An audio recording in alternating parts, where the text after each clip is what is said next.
Joining me now is the Deputy Director of the Washington office of the National Council of Resistance of Iran, Alireza Jafarzadeh. Alireza, after 4 years of the Biden administration where Iran seemed to be emboldened and enriched, Donald Trump is taking a different approach, is demanding talks with Iran's supreme leader to negotiate a new deal.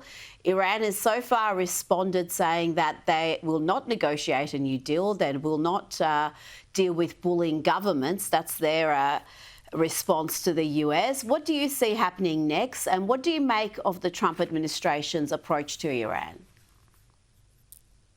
Well, certainly, Rita, in the past, the policy of appeasement of the Iran regime, whether it was by the United States or Europe, has been very destructive. It allowed the Iran regime billions of dollars of money and resources that they use to fund terror in the region, but also using that money for expanding their nuclear weapons program. But also the outside world didn't hold the Iran regime to account for their nuclear violations. When we first exposed the nuclear sites of Iran in August of 2002, they were in a very early stages, and that program could have been stopped at the time, but that wasn't the case. Now, the whole situation is different. At the time that the regime is very close to building the bomb, they're working on building nuclear warheads. They are limiting the IAEA inspections of the Iranian nuclear sites. The world should really focus on shutting down the entire nuclear operation of the Iran regime, because that program is all about nuclear weapons. It's not about energy. Now, that has been the stated policy recently by the United States, and on February 4th, the president announced that those nuclear sites need to shut down. The Iranian regime responded, both the supreme leader and the president, saying that we're not going to do that, but let's sit down and talk and negotiate.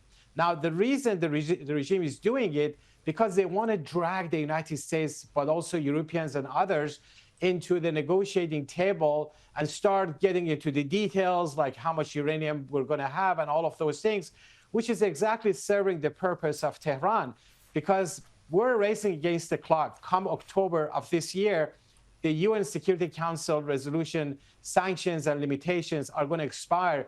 So would the mechanism known as a snapback, that you can get them back. So that's why I think it's so important to keep the focus on snapping back the sanctions on the Iran regime, maintaining the focus that those sites all need to be shut down. Can the US exert further economic pressure to force the Iranian regime to change direction? Because an Iran that has nuclear weapons, that is a frightening prospect for the region and for the world. Definitely, you don't want to allow the Iranian regime to develop nuclear weapons. Imagine, without the nuclear bomb, they are the head of the snake of war and terror in the whole region. And if they are armed with a nuclear bomb, that would really shift the whole situation, especially now that the regime has lost a lot of its clout in the region. Hezbollah in Lebanon, they lost Assad in Syria, and Shia militias in Iraq. The population in Iran are rising up. They have been doing it for the past several years. 9 rounds of major uprisings in Iran, people calling for change in all 31 provinces. So really, the only sure way of ending the nuclear and terror threat of the Iran regime is to end the rule of the clerics in Iran. And of course, that's the responsibility of the people of Iran and the organized resistance. That will happen. The Iran regime doesn't have the support of its population, no matter what they do, how many people they kill. By the way, since the Pezeshkian took office, over 1,000 prisoners have been executed. None of that is going to work. None of that is going to save a regime that is rejected by its own population and is facing a very organized, strong resistance against their rule.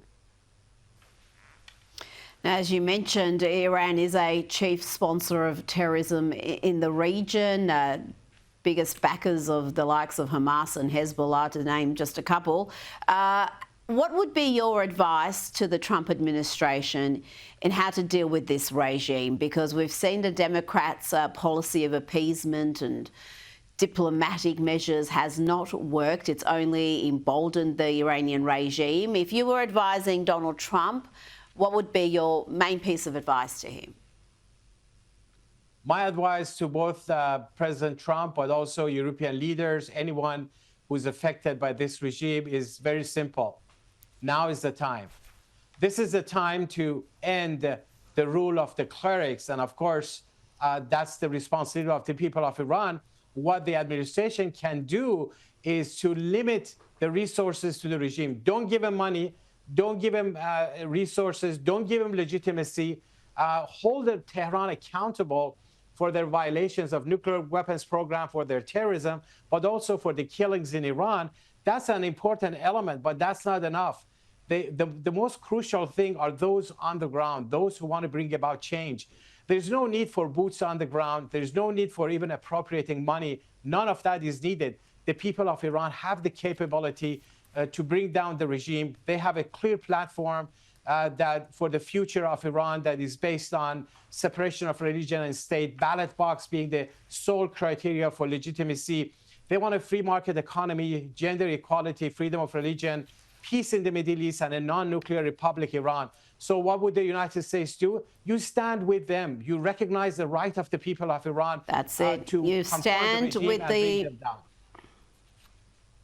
You stand with the protesters, and we saw Barack Obama fail to do that over and over again during his presidency. Alireza Jafarzadeh, thank you so much for your time tonight.